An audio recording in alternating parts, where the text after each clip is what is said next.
পাবি কেন? এরা এত সুন্দর করে গরিবানা মতে জায়গা করেছে, বস বস। ও খালু একটু বসো খালু, আপনি দাঁড়িয়ে রয়েছেন। ও কিছু তেলাপিয়া মাছ আছে, গালের কাছে চাপ দিলি পিছকে যায়। যাক, যেটা বলছিলাম, একটা শুনেছেন অনেক দিনের পুণ্য, যেরকম একটা জ্যান্ত মানুষ কাপড় মুড়ি দিয়ে নামাজ পড়তে বলেছিল একজন পীর সাহেবের, আর গ্রামের লোক বলেছে পীরগিরি ঘুষকে দেবো যদি জ্যান্ত লোকের জানাজা পড়ে। তারপরে জানাজা নামাজ পড়া হয়ে গেল, গ্রামের লোক বলে শালা পীর ধরে রাখ, কিরাম পীর মেরিয়ে জ্যান্ত ছিলেন নামাজ পড়ে গেছে। গ্রামের লোক পীর পরীক্ষা করেছে, তারপর পীর সাহেবের উপর যে চড়াও হলো, পীর সাহেব বললো বাবা খুলে দেখো দিনই জ্যান্ত না মরা। খুলে দেখা গেলো লোকটা মারা গেছে। তা সুবহানাল্লাহ হচ্ছে সেই রাম বাগান ছাড়া সুবহানাল্লাহ টান। শুনেছেন অস্টা? কার নামে শুনেছেন?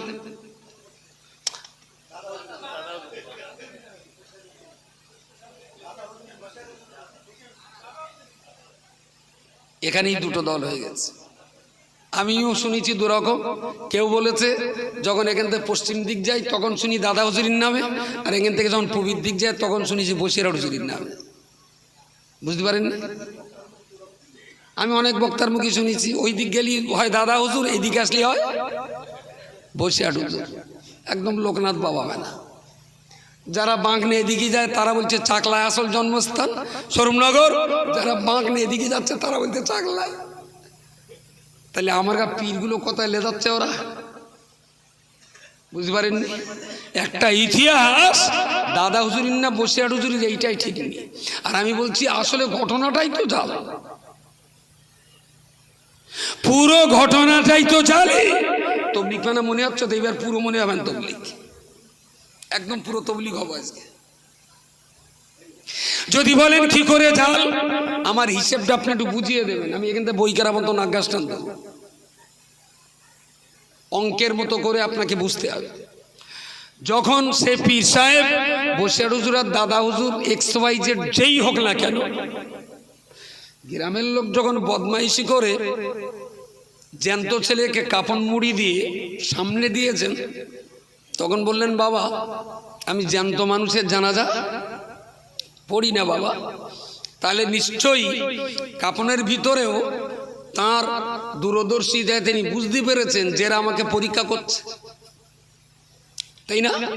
যার জন্য তিনি বললেন আমি জ্যান্ত মানুষের জানাজা পড়াই না বাবা।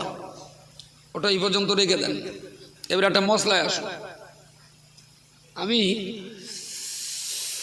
মাগরিবের আগে ওযু করেছি, আসর পড়েছি, মাগরিব পড়েছি, মাগরিবের পরেও এশার নামাজ পড়ে 8টা সাড়ে 8টার দিকে ওখান থেকে বেরিয়েছি। এখন আমার ওযু আছে, আর এখানে যেখানে বসেছি বেডশিটটা আছে, এটাও পাক পাক বেডশিটের উপরে বসে ওয়াজ করছি, আমার ওযু আছে। এই অবস্থায় যদি এখন আমি মরে যাই তাহলে আমার কি আর গোসল দেওয়া লাগবে? আমার ওযু আছে। মৃত্যুর পরে? বাহ, মৃত্যুর পরে এটা তো যদি আমি পাবলিক না হয়, যদি আমি পীর হই গোসল দিতেই হবে। যদি সে ওযু অবস্থায় কাবা ঘরের ভেতরে মরে তবুও তার জানাজা পড়তে গেলে গোসল দেওয়া ফরজ। এটা তো মশলা। বেশ, যখন জানাজা জ্যান্ত ছেলে কাফনে মুড়ে যদি সামনে রেখে জানাজা পড়তে বললেন, পীর সাহেব বললেন বাবা আমি জ্যান্ত ছেলের জানাজা পড়ি না। ওরা বললেন হুজুর ছেলেটা মরে গেছে, ওর বাড়ির লোক কত কাঁদছে জানেন, আর আপনি জ্যান্ত বলে ঠাট্টা করছেন। আপনি একটু এসছেন যখন জানাজাটা পড়িয়ে দেন। হুজুর ওর বাপ মা বিরাট কান্নাকাটি করছে, আপনি জানাজা পড়ালে ওরা বিরাট শান্তি পাবে। অনেক সময় বলে কয়ে হুজুর যখন জানাজায় রাজি হয়ে গেলেন, তাহলে নিশ্চয়ই তখন ছেলেটা মারা গেছে।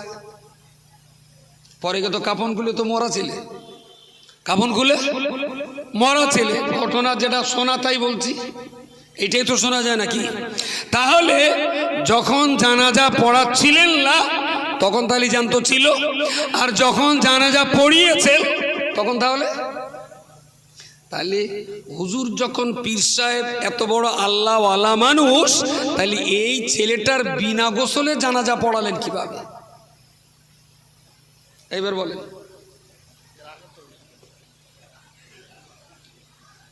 বলেন বলেন বলেন, তবলিগ মানে মনে হচ্ছে না?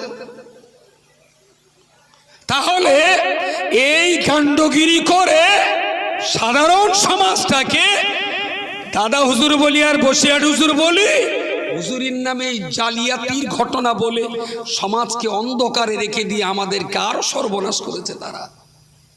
মশলা তো এটাই দাঁড়ালো, সে দাদা হুজুর হোক আর বসিরাট হুজুর হোক, দেওবন্দি, বেরেলি, গায়ের মুকাল্লিদ, মোহাম্মদীরা ওরা যদি ঘুরিয়ে প্রশ্ন করে, আচ্ছা তোমাদের পীর তো এত বড় পীর, তাহলে মরার পরে বিনা গোসলে পীর সাহেব জানাজা পড়ে দিলে কি করে? তাহলে মরার পরে যে গোসল ফরজ হয় এটা তাহলে তোমাদের পীর জানা ছিল না? তাহলে এই ঘটনা বলে দাদা হুজুর আর বসিরাট হুজুরের সম্মান বাড়ানো হচ্ছে না ক্ষয় করা হচ্ছে?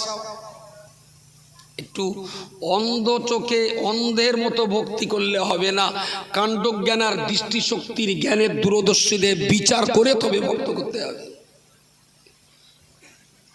এই ধর্ম ব্যবসার কতকাল ধরে চলবে বাংলায়, আর কতকাল ধরে সহ্য করতে হবে এই ব্যবসা?